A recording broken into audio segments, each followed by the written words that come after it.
deadly suicide attack targets Libya's electoral commission. How artificial photosynthesis could generate cheap energy.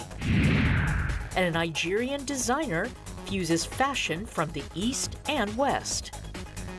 Africa 54 starts right now.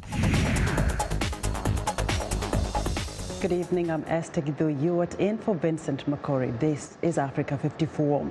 A suicide bombing attack has rocked Libya on Wednesday. Officials say a group of militants, including the bombers, stormed the headquarters of Libya's Electoral Commission in Tripoli, killing at least 11 people before setting fire to the building.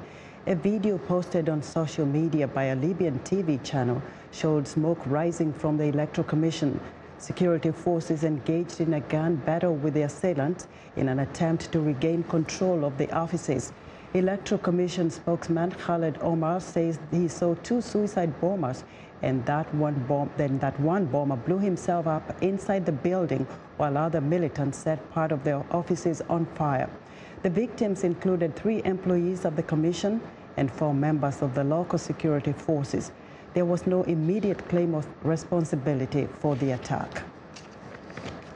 In Central African Republic, thousands of angry protesters marched in the streets of the capital Bangui on Tuesday, carrying the body of Alba Tungumale Baba, a priest killed in an attack by unidentified gunmen in church during a morning service. Morgue officials and rights groups say at least 15 people, including the priest, were killed and scores of others wounded during the attack. Witnesses say the Notre Dame de Fatima church was attacked with gunfire and grenades during the service, forcing trapped churchgoers to escape through a hole made in the church by the police. 9 bodies were taken to Bangui's community hospital, and Doctors Without Borders said 6 people had died and 60 of the wounded were taken to hospitals it operates. It remains unclear if all the victims were killed in the church attack or during the ensuing chaos. Explosions in and around a mosque in northeast Nigeria killed at least 27 people Tuesday, the latest in a spate of attacks by militants in the region. Adamawa State Police Commissioner Abdullahi Rima says a suicide bomber struck a mosque and a second bomber detonated a device some 200 meters away as worshippers fled. The chief medical director at the Mubi General Hospital, Ezra Sakawa, confirmed the number of those killed, adding that 56 others were wounded in the attack. The blast bore the hallmarks of Boko Haram, which continues to wage an insurgency in the West African nation. Last week, the terrorist group carried out an attack in Maiduguri, killing 4 people. Tuesday's attack comes only hours after Nigerian President Muhammadu Buhari met with U.S. President Donald Trump at the White House to discuss ways to fight terrorism and other security threats. Now, a new generation of Nigerians under the banner "Not Too Young to Run" is striving to take its place in the halls of power. A bill to lower age requirements for political offices will soon be in the hands of Nigerian President Muhammadu Buhari. Chika Odua reports from Kaduna, where a 28-year-old woman is running for state parliament. A 28-year-old woman is publicizing her unprecedented intent to run for Nigeria's Kaduna State Parliament. I'm part of a group of young troublemakers that are creating change in the nation as we speak. We want to see something happen, and we've decided that we're not going to wait for the government to do it. And then we're now taking a step forward. You know what? We're going to participate in politics. More than 180 million people live in Nigeria, nearly half below the age of 30, but they are barely represented in political offices. That is why there is growing support for the Not Too Young to Run campaign. Hamzat Lawal is one of the founders. I'm supporting Not Too Young to Run because my generation has been malnourished politically. Over the years, we've been promised of a lot, but nothing has been given. So our generation is a generation of broken promises. And I felt that it's our responsibility as activists and campaigners to bring that voice to the front burner. The campaign was able to gain parliament passage of a bill to reduce the age qualification for president from 40 years to 30, governor from 35 to 30, senator from 35 to 30, and House of Representatives member from 30 to 25 years. Honorable Tony Nwulu sponsored the bill in the federal parliament. It is waiting to be sent to Nigerian President Muhammadu Buhari. I am very confident that Mr. President will assent to the bill. It's one, it addresses the injustice against the young people. Two, it reinforces or reemphasizes his commitment or his belief in the youth of this country. Thirdly, it's nothing but a compensation also for the young people that trooped out to vote him into power in 2015.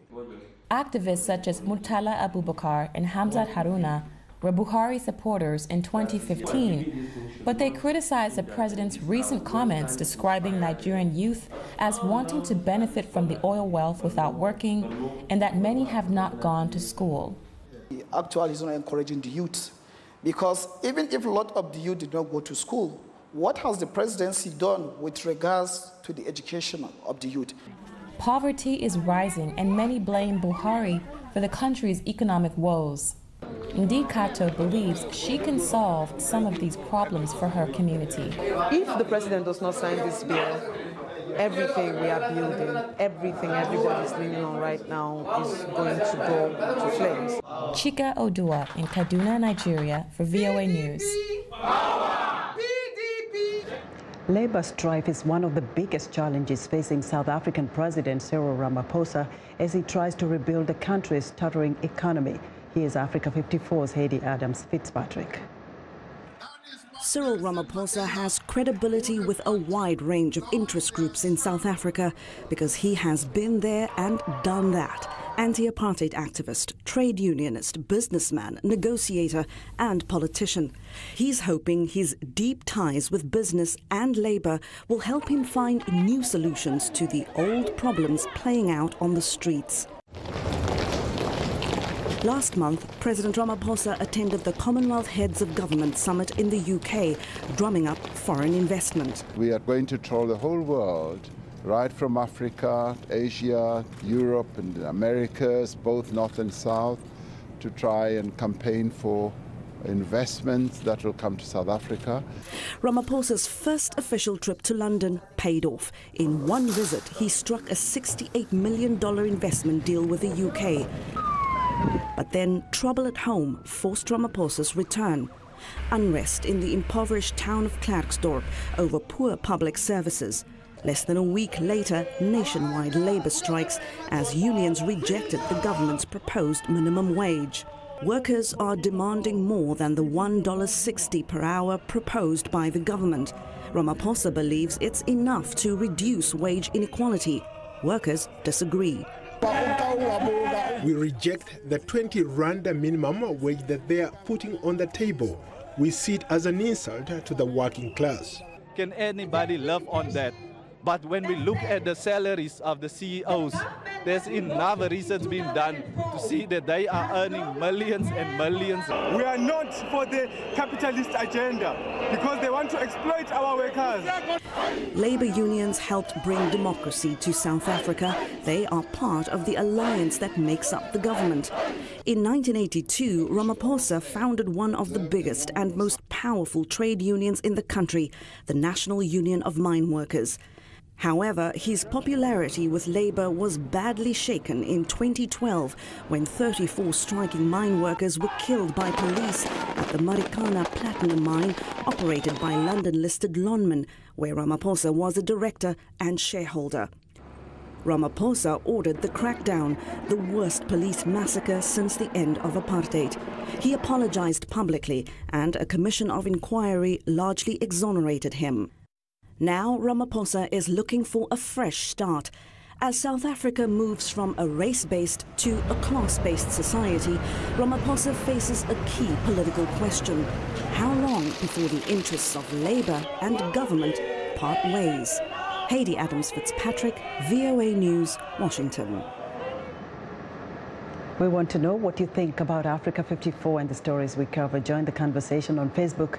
The address is Africa 54. We're also streaming our show live on Facebook, so check us out and share our show with your friends. Coming up, a more efficient use of the sun's energy. Stay with us.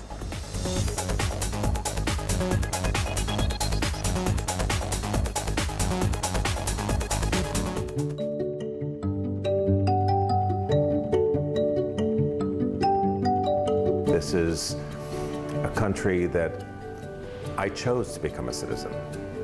I didn't have to become a citizen. I chose to become a citizen. I feel like America gave me an opportunity to pursue my passion as an artist. I really believe that clean eating is a way to a more successful life, or a happier life, if you want to put it that way. One of the things that helps me wake up every morning is doing better, being better. We grew up poor, and so I'm always focused on helping the working class be able to have a more comfortable lifestyle. I'm passionate about doing justice every day. I oftentimes say that justice is a verb, not a noun. You know, I believe in action and moving the ball forward.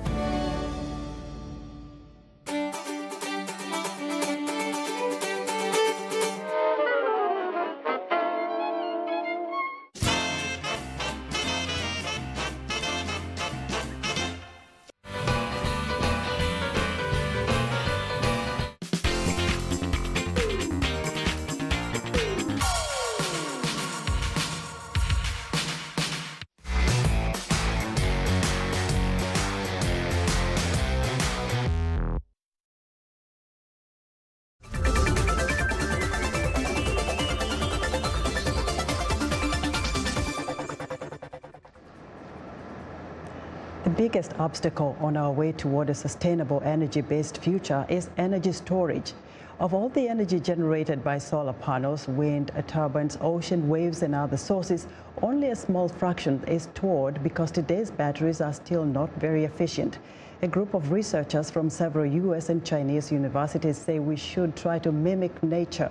Here's VOA's George Putich.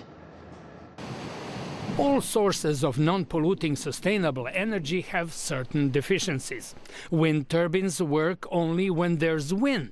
Solar cells work only when the sun shines. And the best and also most expensive ones are only about 20% efficient.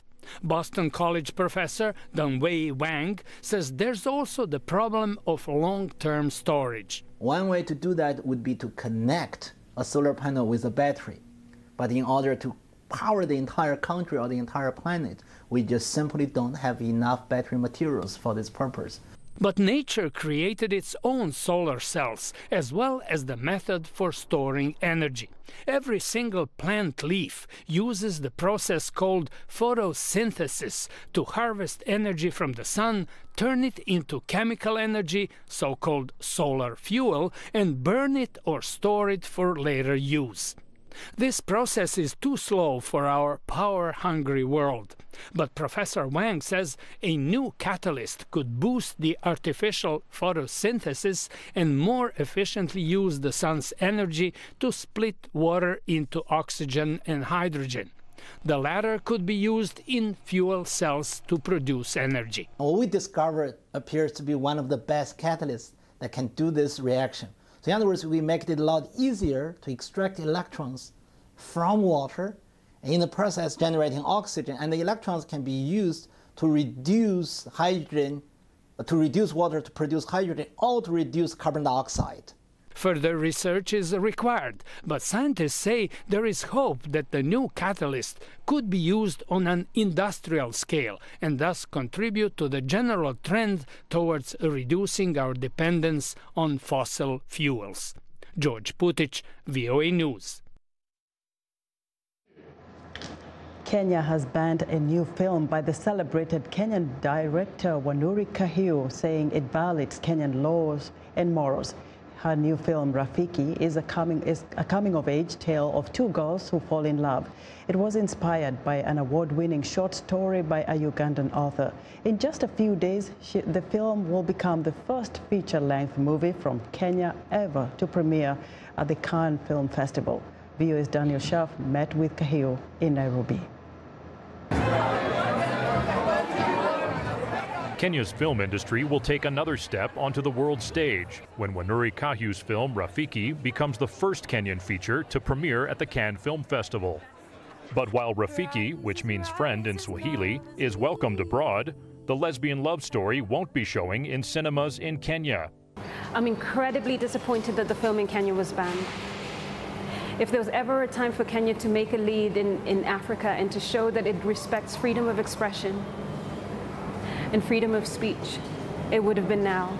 Kenya's film board says Rafiki's storyline promotes and legitimizes homosexual relations, which are illegal in Kenya. There are areas that we recommended that they cannot be suitable for the Kenyan market. They could be suitable for Cannes, and it's a great movie, no doubt about it. The theme is relevant and it is true, but just like corruption or crime, the fact that they are happening does not make it right. Kahiu refused demands to change the ending from a hopeful and joyful African story, part of a style she calls Afro bubblegum. Kahiu says the film is about speaking out for and humanizing sexual minorities, who are often shunned in Africa. We really hope that this adds to the conversation of the LGBT community in Africa. It is a voice that is not heard enough. And we hope that this film begins to open channels of conversation, of inclusion, and of freedom, and of unity of all. Abu. This is not the first time Kahiu has broken new ground in Kenyan cinema. Her first feature film, From a Whisper, is a fictionalized account of the 1998 U.S. Embassy bombing in Nairobi. A terrorist is among the main characters. And before there was Black Panther, Kahiu was winning awards for her science fiction film, Pumzi, set in Africa. I think it's incredibly important to have Afrofuturism as a subgenre, although I'd much prefer that there wasn't an Afro at the beginning of it. I really, really hope that at some point we're seen as equal humans without having to explain that people of color are different and therefore deserve a different genre. Kahiu says she plans to appeal the ban on Rafiki before Kenya's constitutional court. Daniel Sheriff, VOA News, Nairobi. It's time now for a short break. Still to come on Africa 54, a Nigerian-born designer's fusion chic. We'll be right back.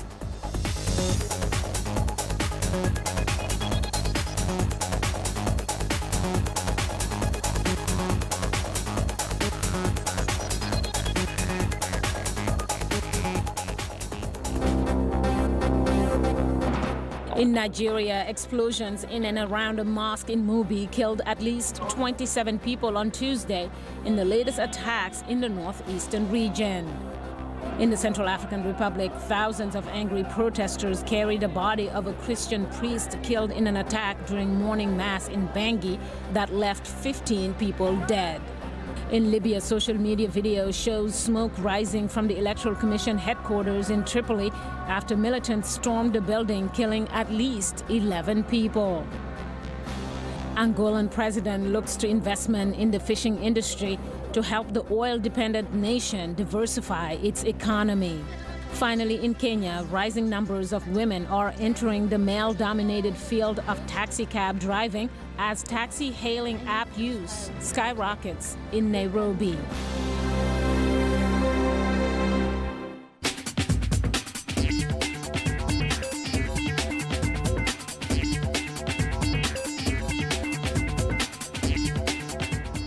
And welcome back to Africa 54. Here's what's trending. An exclusive Botswana safari camp where Prince Harry took wife-to-be Meghan Markle on a romantic getaway last year. Guests awakened to the sound of doves cooing in the trees and hippos splashing in the serene waters of the Okavango Delta. The couple went to Botswana soon after they began dating in July 2016. A trip Harry described in a media interview last year as a crucial chance to get to know each other. Mapula Lodge is an isolated $800 a night retreat that translates as Mother of Rain. Botswana is popular with the rich and famous because of the privacy and isolation its top-end lodges offer. Next up, music streaming service Spotify is expanding its free service, hoping that a more option-rich platform will boost its ambitions to make music streaming even bigger worldwide. In the first significant redesign of its free tier since 2014, Spotify says that non-paying users will be able to select songs to play on up to 15 playlists, roughly 40 hours of music per day. Spotify says it has also engineered the new free service to take up 75% less mobile data to attract users who have limits on their cellular packages. It says that users in important emerging markets such as Brazil, Mexico, and Vietnam relied most of the time on Wi-Fi to listen, indicating concerns over how much data the app eats up. And finally, are you ready for robot art? The Suzo rover robot can drive across a large flat surface and make marks under the guidance of a painter. It can move horizontally and vertically and be fitted with different types of tools such as airbrush, a regular brush, or a scraping tool. Two onboard computers send hundreds of instructions per second to the different models that send data about the location of the robot, while a third remote computer interacts with the system to send commands given by the artist. Each painting session, every movement is recorded and stored, allowing the robot to redo an effect or recreate portions of a painting on a completely new canvas. And that's what's trending today.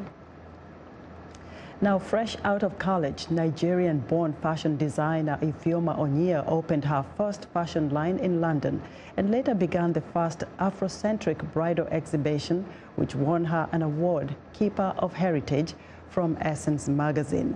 Onyia started with the simple lines of the cuts to the more intricate designs of the culture-rich African fabrics, infusing them with Western fabrics to bring elegance, sophistication, and authenticity. She now runs her clothing line, Cleopatra Couture, which incorporates office wear, casual and outdoor clothing for both men and women. Onyia says she understands various cultures and will stop at nothing to make her dreams come true. Now, for more on her fashion designs, Ifeoma Onyia joins me in the studio. Ifeoma, a very warm welcome to you, to Africa 54. Thank you. Now, it's very interesting to see fresh out of college. Did you learn how to design clothes in college, or where did the inspirations begin? I didn't learn how to design in college because, of course, coming from an African background, you couldn't go to college and tell your parents you want to study fashion. That's a no-no. So I did business administration. But my inspiration actually started when I was little. I'm the last out of 8 kids. So my mother wanted this little girl because she had 4 boys before me, and then I was her helper. I used to be the one to help her while she was sewing or getting dressed, and I started telling her, why don't you put this here, put that there, and that's really how my love for creating and doing everything to do with fashion came to life. You know, West Africa stands out, especially when it comes to African clothing, the headgears especially, because I find that also very complicated coming from the East. So you learned that early? Yes. And you grew up thinking about this is what you want to do, or did that come later in life? It's just one of those things that I learned how to do the headgears because they're complicated. Yes. And I used to make a lot of money from my aunties that couldn't do it. So as a 10-year-old, I would do this. But doing that, I never knew I had this. I could do the fashion, I could do the design. I did the first dress for my sister's daughter and made a dress out by hand stitching it. I started doing makeup, but I never thought about it as a profession until in college. Now tell us more about infusing the African fabric with the Western, kinds of fabrics, because they are various, and how that really has been received. It's actually, people love it. Even right now, when I came into the studios getting my hair and makeup done, one of the ladies in the office says, I need to talk to you because I want some of that. The thing is that African culture, African fabrics, African designs are so beautiful that everybody wants to wear them. But a lot of the time, there's that stigma that said, oh, you have to be African to wear it. But no, you don't. You just have to be living, breathing, and love it, and you can wear it. Now, another thing that comes to mind is that in the continent of Africa, we don't experience so many different weather patterns like here in the U.S. We have the winter, we have the fall season, spring, and all that. And so different weather patterns kind of dictate what you have to wear. Right. So how does that work for you infusing the African fabric to be able to cater for these seasons, especially when you're based here in the U.S.? So you see, what I do, I call my line, my tagline is fashion without borders. So what I did, I sat back to say, okay, this is what I love to do. The ideas come to me even whilst I'm sleeping. So I took the fabrics, the textiles, you know, we're normally like cotton or batik material. And then I started playing with them. I changed those designs into polyester lycra, into silk, into linen, so that, and then now we're actually working on putting those designs on wool materials, so we can use it to design winter coats. So it covers the whole entire season. Now, you've held a couple of exhibitions in New York and other places, from London. You've traversed all those places. Now, what are people looking for in your line of, you know, your fashion design, in your clothing, couture, whatever you're doing now? What do they really want to get out of those clothing? Because I've seen swimwear, I've seen outerwear, casual shoes and stuff like that. What do they really want in a nutshell? I've done the New York Fashion Week, DC Fashion Week. I do my own fashion show that runs every year, Miss Summer Madness, coming up June 16th. The thing that people are looking for is uniqueness, something that will look good on them. Not the, you know, the status quo, everybody else is wearing this, therefore I have to wear this. How about what I want to do? Because I'm sure sometimes you look at something and you're like, well, if it was this different, I'll prefer it. That's the whole thing they want with me. And when they come, I change everything for them, just so you can get your entire wardrobe, and it's your dream wardrobe. No matter how crazy you want to dress, you can have it. No matter how casual you want to be, you can be it. You can go to the beach in a kente swimwear, but it's not the kente material. It's actually polyester spandex material, which is stretchable and breathable and protects you from bacteria. So tell me a little bit about the kind of fabric you're using from Africa, because most of the colors we see really are very bold. How is that received, say, in America or in Europe? I mean, summertime we go for a lot of the bolder colors, and then during the fall and the winter season we tone them down a little bit. And that's the beauty about playing with the textiles. So you can play with the colors, you can reduce the density of the color to give it a different effect. And that works. You have no limits. You're going on? No, I have no limit. Your goal? Yes. My goal is to be in every single store, Nordstrom, Neiman's, Macy's, and now I actually design and manufacture for other designers too. Well, good luck. What an inspiration. Thank you. Thank you. Ifeoma, thank you very much. She is a Nigerian-born fashion designer based here in the U.S. state of Maryland. And that's our show for today. Be sure to watch Africa 54 on our website at voaafrica.com. For more news, tune in to VOA's evening radio show, Africa News Tonight, at 1800 UTC, and in the mornings to Daybreak Africa between 0300 and 0600 UTC, Monday through Friday. Thanks for watching, and good night from Washington.